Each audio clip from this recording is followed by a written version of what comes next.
बातमी आहे अमित शहांच्या महाराष्ट्र दौऱ्याची। केंद्रीय गृहमंत्री अमित शहा आज महाराष्ट्रात येतात। अकोल्यामध्ये भाजपची क्लस्टर बैठक होणार आहे, ज्या बैठकीला ते हजर असतील। अमित शहा हॉटेल जलसा इथे विदर्भातल्या 6 लोकसभा मतदारसंघांचा आढावा घेतील। या बैठकीला उपमुख्यमंत्री देवेंद्र फडणवीस, भाजपचे प्रदेशाध्यक्ष चंद्रशेखर बावनकुळे हेही उपस्थित असतील। अकोल्यातील बैठकीच्या स्थळावरून आढावा घेतला आमचे प्रतिनिधी संजय महाजन यांनी। केंद्रीय मंत्री अमित शहा यांचा आज पश्चिम विदर्भातील अकोला येथे दौरा आहे। हा दौरा खरा तर लोकसभा निवडणुकीच्या पार्श्वभूमीवर आहे। पश्चिम विदर्भातील 4 लोकसभा मतदारसंघ आणि पूर्व विदर्भातील 2 लोकसभा मतदारसंघाचा हा आढावा बैठक असणार आहे। आपण बघू शकतो की अकोला येथील याच हॉटेल जलसामध्ये आज ही क्लस्टरची मीटिंग होणार आहे।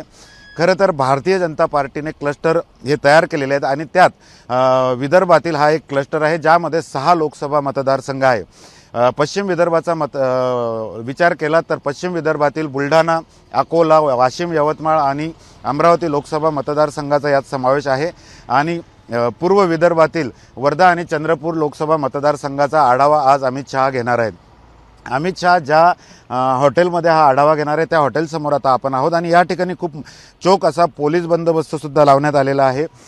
अकोला येथील हॉटेल जलसा या ठिकाणी काल सायंकाळी काही अज्ञातांनी पोस्टर फाडल्याच्या घटना घडल्या होत्या आणि त्यानंतर हा पोलीस बंदोबस्त येथे लावण्यात आलेला आहे। खरं तर पश्चिम विदर्भाचा हा जो क्लस्टर आहे, यात भारतीय जनता पार्टीचे जवळपास 400 प्रतिनिधी या बैठकीत सामील होणार आहे।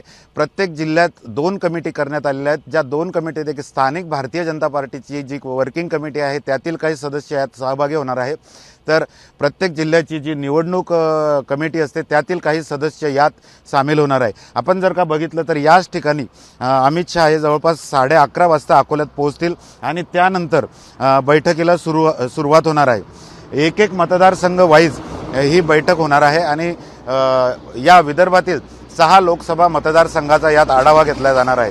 ही लोकसभा निवडणुकीच्या पार्श्वभूमीवर खूप महत्त्वाची बैठक मानल्या जाते आणि त्यामुळे महाराष्ट्रात जे काय अद्यापही 48 लोकसभा मतदारसंघातील भाजपने उमेदवार जाहीर केलेले नाहीत, त्याला आता जाहीर करण्यासाठी हा वेग येईल असंही मानलं जात आहे आणि त्यामुळे आजची ही बैठक खूप मोठी महत्त्वाची मानल्या जात आहे। कॅमेरामन शांताराम तायडेसह doctor Sanjay Mahajan, ABP Majha, Akola. ABP माझा, उघडा डोळे बघा नीट।